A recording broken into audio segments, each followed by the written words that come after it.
Hey everyone, Richard Bass here from Thriving with Richard Bass. Today we're diving into a topic that's absolutely crucial for understanding your child's behavior: sensory processing. As a special education teacher for over a decade, I've seen countless behavior problems that were actually sensory needs in disguise. If you've ever wondered why your child melts down in grocery stores, refuses to wear certain clothes, or seems to crave intense physical activity, this video is for you. I'm also excited to share that I have a new book coming out called The Sensory Processing Handbook for Parents that goes even deeper into these strategies.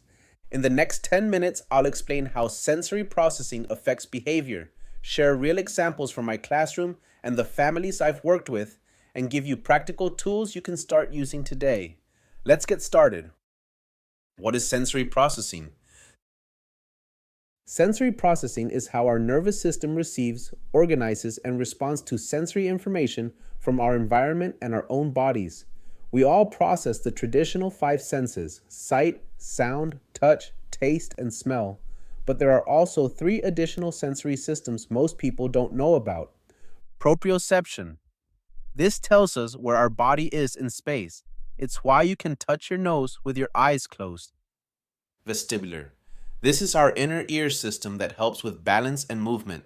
Interoception. This helps us recognize internal body signals like hunger, thirst, or needing the bathroom. When these systems work together smoothly, we can focus, learn, and interact appropriately. But when sensory processing is inefficient, it can look like behavioral challenges. How sensory challenges show up as behavior. Let me share some real examples from my classroom to illustrate this connection. Example 1. The aggressive student. I had a student, Alex, who was constantly getting in trouble for pushing other children in line. Teachers labeled him as aggressive and impulsive, but when I observed more closely, I noticed he only pushed when the line was crowded and noisy. Alex wasn't being mean. His nervous system was overwhelmed by too much sensory input, and pushing was his way of creating space and regulating. Once we gave him a spot at the front of the line and a fidget tool to squeeze, the aggressive behavior disappeared completely. Example 2. The defiant dresser. 8-year-old Maya would have complete meltdowns every morning about getting dressed. Her parents thought she was being defiant or trying to control the situation, but Maya was actually experiencing tactile defensiveness. Certain textures felt genuinely painful to her sensitive nervous system. When her family switched to seamless socks, tagless shirts, and let her choose clothes based on how they felt rather than how they looked, morning battles ended. Example 3. The hyperactive child. 10-year-old Marcus couldn't sit still during classroom lessons and was constantly moving, tapping, or fidgeting. Rather than seeing this as disruptive behavior, I recognized that his proprioceptive system needed more input to help him focus. We provided a standing desk option, a wobble cushion for his chair, and regular movement breaks. His academic performance improved dramatically once his sensory needs were met. The 8 sensory systems and common challenges. Let me quickly walk through each sensory system and how challenges might appear. Visual processing issues, covering eyes in bright lights, difficulty with busy visual environments, problems tracking text while reading, seeming to tune out visually, auditory processing issues, covering ears or melting down with certain sounds, difficulty filtering background noise, seeking very loud sounds or music, appearing not to hear when called, tactile touch, processing issues, avoiding messy play, certain textures, or light touch, seeking deep pressure or rough play, difficulty with clothing textures or tags, over or underreacting to pain, proprioceptive issues, craving heavy work like carrying, pushing, pulling, difficulty knowing their own strength, seeming clumsy or unaware of body position, constant need for movement or jumping, vestibular issues, fear of playground equipment or movement, constantly seeking spinning, swinging, or rocking, motion sickness or dizziness, difficulty with balance activities. Practical strategies for home. Here are 5 concrete strategies you can implement immediately. 1. Create a sensory diet.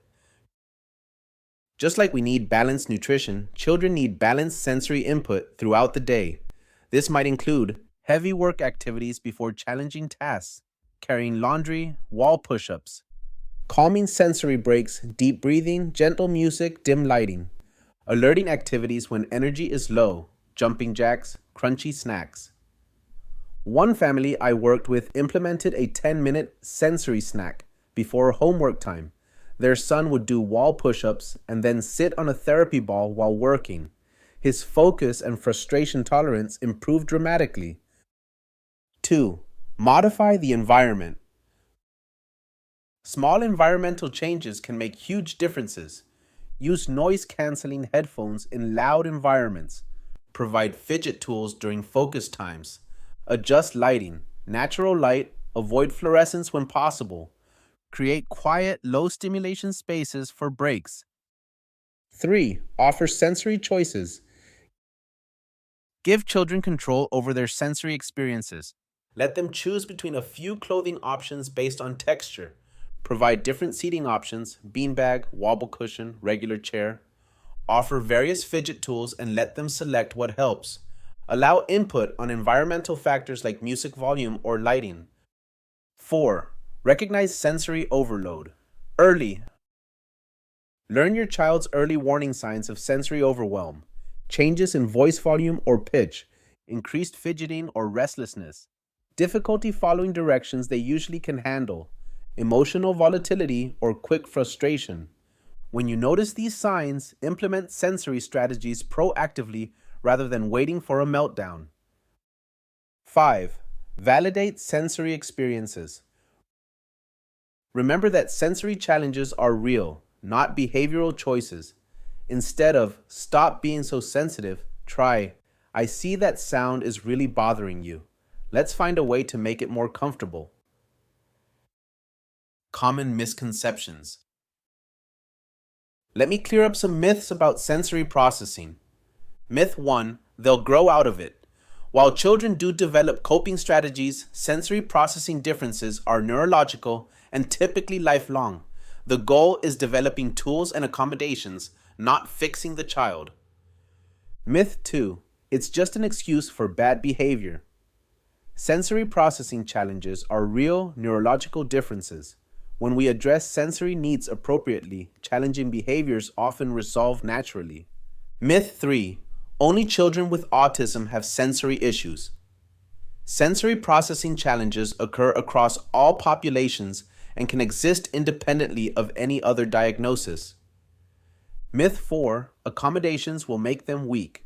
Providing sensory supports helps children function at their best, just like glasses help someone with vision differences see clearly. When to seek professional help. Consider consulting an occupational therapist if sensory challenges significantly impact daily functioning. Your child avoids or becomes extremely distressed by normal childhood activities. Sleep, eating, or social interactions are consistently affected. Multiple sensory systems seem to be involved. Home strategies aren't providing sufficient support. An occupational therapist can provide a comprehensive sensory evaluation and create an individualized sensory diet for your child. Red flags versus typical development. It's important to distinguish between sensory processing challenges and typical childhood preferences. Typical, occasionally complaining about scratchy tacks or being startled by loud noises. Concerning, consistent, intense reactions that interfere with daily activities. Typical, enjoying physical play and movement. Concerning, needing constant, intense movement to function or complete avoidance of movement. Typical, having food preferences. Concerning, extremely limited diet due to texture, smell, or visual properties of food. Working with schools. If your child has sensory processing challenges, communication with school is crucial. Share successful home strategies with teachers. Request environmental modifications when needed. Consider whether formal accommodations through a 504 plan might be helpful. Provide sensory tools that work for your child. In my classroom, some of the most effective interventions were simple.